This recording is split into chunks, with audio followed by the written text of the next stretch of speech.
In any program, we typically do some computing operations. The values used during the computation are stored in computer memory. Now, the computer memory consists of millions of addressable memory cells. For easy storage, read and change these values, memory cells are given human-readable, easy-to-remember names by you, the programmer.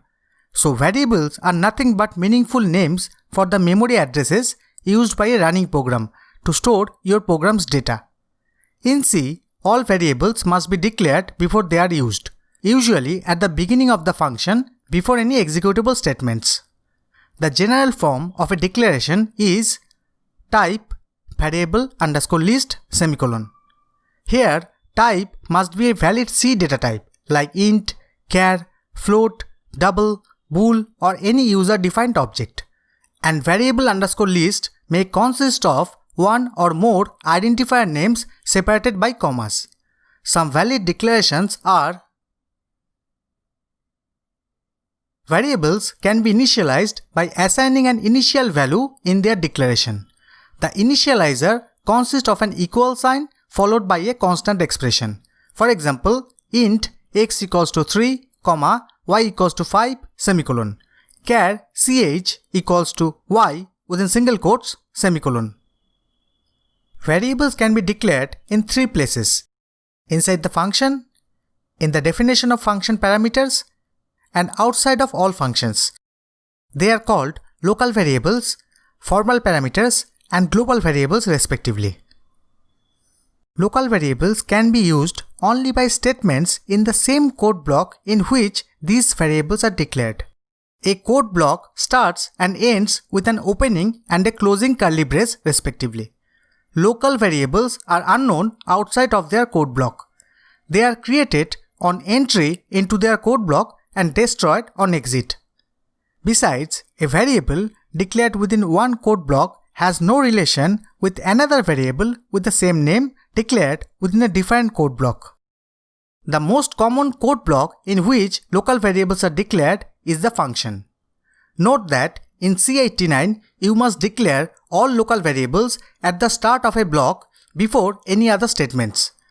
But in C99 and C++, you can declare local variables at any place within a block before their first use. If a function uses arguments, it must declare variables that will accept the values of the arguments. These variables are called the formal parameters of the function, and they behave like any other local variables inside the function. Their declarations occur after the function name and inside parentheses.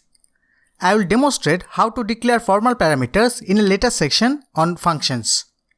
Remember that, like local variables, they are also destroyed on exit from the function. Unlike local variables, global variables are known throughout the program and can be accessed from anywhere in the program. That is, the scope of global variables will be throughout the program. Furthermore, they will hold their value throughout the program execution. You can create global variables by declaring them outside of any function, usually at the beginning of the program. Global variables can be helpful when many functions in your program use the same data. But you should avoid using unnecessary global variables. They take up memory the entire time your program is executing, not just when they are needed. Besides, a change in the value of a global variable within a given function is carried over into all other parts of the program.